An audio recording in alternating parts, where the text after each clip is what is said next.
Hello and welcome back. I'm Christine Corrado. With me right now is Myron Mahendra, CEO at Oxe Marine. Myron, great to see you. How are you? I'm great, thank you, and thank you for having me. Of course. Myron, if you could start us off with telling our viewers a bit about the company. Well, Oxe Marine was established in 2012 in Sweden, and the purpose of that was to develop the first high-powered diesel outboard engine in the world.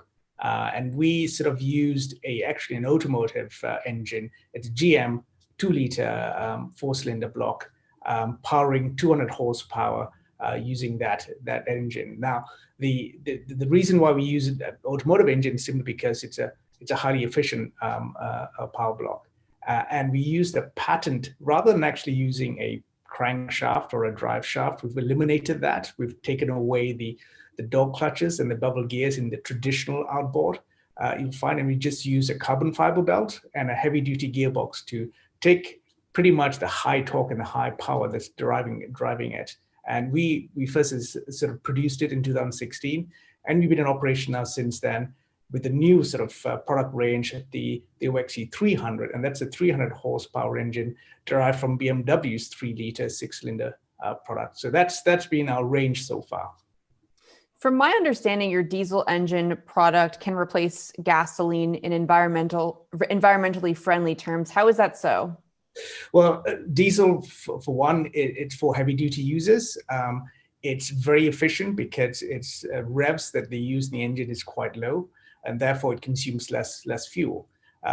Automotive engines, of course, are far more advanced than, say, any other type of combustion engine, and particularly the outboard gasoline engines, which are pretty much a very bespoke engine, only used in the outboard segment. And therefore, in terms of innovation in that technology, it's pretty limited. So in the case of the 200 horsepower and the 300 horsepower automotive engines that we've used, it consumes 45% less fuel. I mean, that's a huge difference.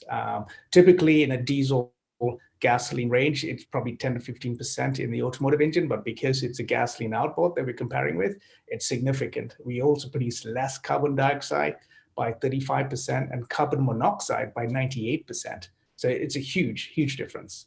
And staying on the environmentally friendly theme, you recently announced a potential collaboration with a Norwegian company to develop an electric-powered outboard for boats. Can you describe what this collaboration entails? Well, the lower leg, our lower leg that actually can drive the belt that drives the power to the propeller, it is meant for high torque application and high power application. So in the case of diesel, it's a perfect solution. But for electric, even more so, as torque is derived from, well, literally from a standing start, as you can see from the Teslas of this world, that these guys can actually shoot off at a fast pace from 0 to 60 miles an hour. So that means that our lower leg can cope with that power. But electric, of course, has some capacity in terms of its the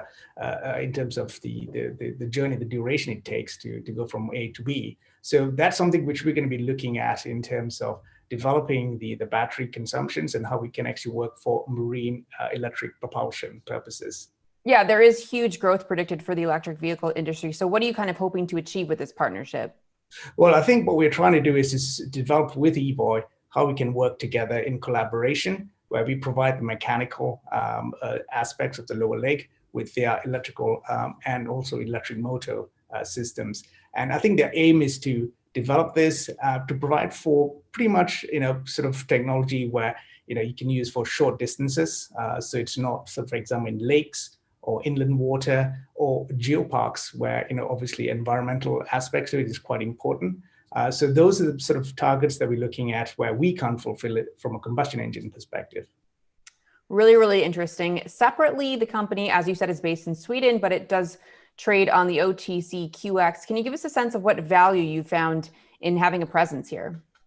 Well, first of all, our product range, we've found that over 50% of our customers are based in the US, for starters.